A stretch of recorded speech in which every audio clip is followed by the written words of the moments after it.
This is my little boiling station for my leaves.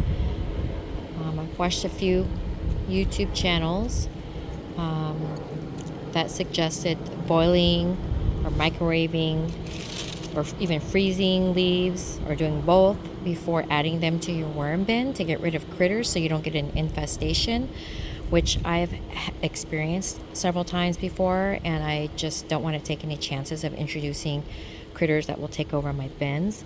So this is actually a really simple setup I have. I have one of these cool little cooktop things that I use when I want to fry something and I don't want it, in the house, or cooking something that's has too much of an aroma that I don't want my house smelling like that for days.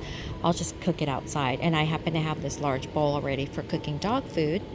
And I have leaves here in my backyard that come from this big old beautiful tree, and I just collect them, and I am boiling them over here and then adding them to this bin.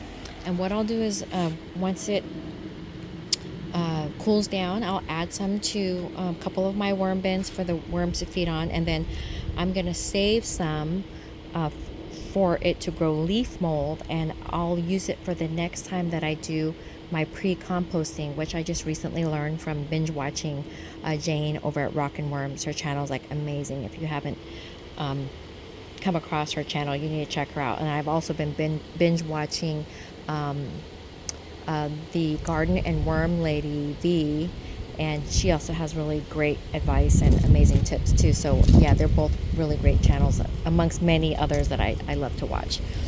But another thing I might want to point out is if you have access to it, use purified water to boil stuff, because yeah, they say when you boil stuff, let's say for human consumption, it does make it safer. But when they say that it makes it safer, it just means